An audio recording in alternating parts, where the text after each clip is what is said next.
Finally! After 5 long months of studying, drilling, and failing, I hit my nose twice. it's finally time to make this video. Some of you asked me several months ago to do this one, and honestly, it took a lot of time, but I think I'm finally starting to understand. So today, I'm gonna show you a core submission chain from Gordon Ryan's Side Control North-South Instructional. But before I begin, I have to clarify that this instructional was just a whole lot of information, like an enormous amount, like way bigger than this mount instructional. Of course, given that it is technically 2 different positions, but just in Side Control alone, there's so many more possibilities of like different escapes you have to look out for. You got several more submission opportunities in Side Control. It's just, I have to remind myself that this is literally 10 to 15, 20 years worth of information literally being summoned down to only maybe 9-10 hour instructional. You're not gonna get this right in like 6 months. I mean, it's just something that just comes over time. And to be honest, I haven't used all these moves or submissions in real time just because I don't think they really suit my style. What I feel like I learned most about these instructionals aren't just the techniques, but rather the core principles and concepts. Because core principles and concepts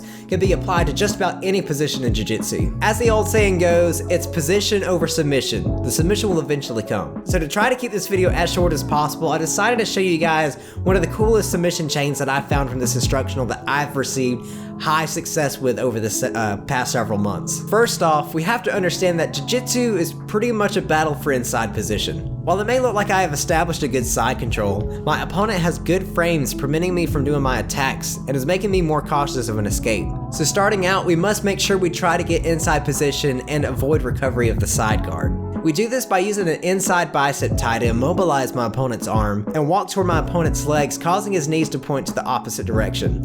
It should be impossible for him to turn into me and shrimp out here. And thanks to the inside bicep tie, we can try to pummel our head inside, tuck our chin to their neck, and get a dominant underhook. And that's how we isolate the far side arm. Isolating the near side arm is pretty important as well, and this can be done simultaneously. Remember how we walk toward the legs to prevent the side guard? This will make it easier for us to pummel our legs over their bicep and shin pin their arm to the mat. Now we are in a dominant attacking position. And remember, if the arm is shelved, we're going to mount. And thus this brings us to our very first submission of this chain, the Kimura. Pull your opponent up to their side with a sticky underhook, tucking your elbow into their rib cage, and step over their head, keeping your chest low, and grab a Kimura grip. One thing you'll notice here is I make a pass off of my shin to prevent my opponent from grabbing their hands together, which is pretty common. From here, you can either put their arm behind their back, or I like to flatten my opponent out and enter a power line position to finish the Kimura. If it's done this way, it's more of a pull finish rather than a twisting finish. It's so much more powerful.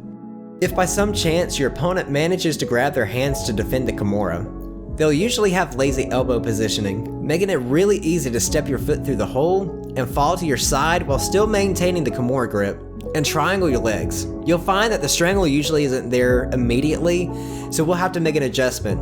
Always make sure to grab their tricep before unlocking your legs, invert your toes to the floor, and slide your hips into their neck to tighten the choke up for the tap. So on this first one, notice I shin pin his near side arm and have his far side arm isolated. I make the transition for the Kimura, but he defends pretty well. Eventually I step through his arm and fall to my side to lock up the Yoko Sankaku. As you can tell, this guy was pretty tough and was putting up a really good fight. I really had to battle for this one. But once I made the adjustment and it sunk in right, I heard him snoring and I knew it was only a matter of time before he taps. You know it's a good strangle when your training partner's eyes turned bloodshot red.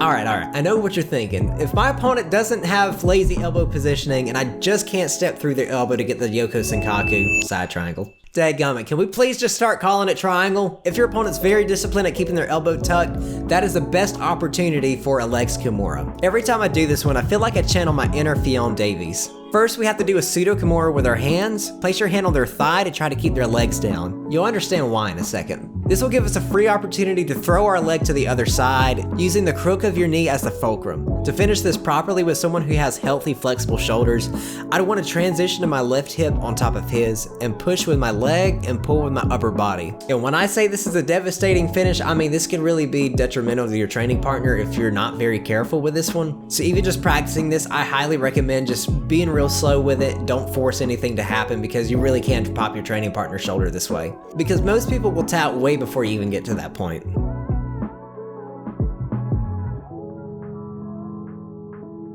So this last one is probably the most Danaher Jiu-Jitsu 2022 thing you'll see of today. So I personally like to call this one, screw it, go for a leg lock. If your opponent has proper elbow positioning and is very disciplined keeping their knee connected to their elbow to prevent the legs Kimura, this is a great opportunity to grab a scoot grip on their leg with your head on the outside so you won't get caught in the triangle. Slide your knee up to their back and all in one motion, throw your leg in between their legs and connect your heel to your knee. Grab a 2-on-1 with their legs to isolate it and go into your series of attacks. If I have to be honest though, I usually don't have to go to this one a lot because if I get in this position, usually the first 3 are gonna work out for me. And just the idea of giving up a really good dominant position on top, the dive into someone's legs is so far from what I was raised up and taught like years ago. And it's probably the fact that where I came from didn't allow us to train leg locks. Like it just completely blows my mind looking at jiu-jitsu today. That's why I haven't really hit this one a live rolling because leg locks aren't really my forte right now, but I'm getting there. I'm getting more comfortable with them. And as you can tell, this move is very foreign to me.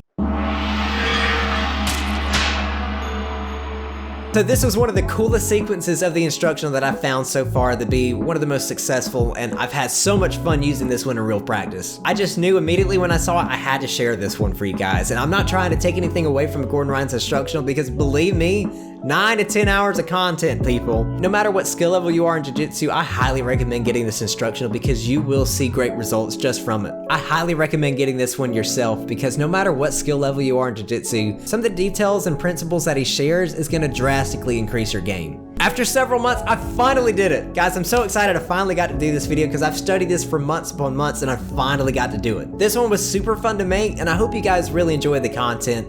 I'm gonna be doing my first competition here in a few weeks, so hopefully I get to try some of these moves in there. So I'll see you guys next time.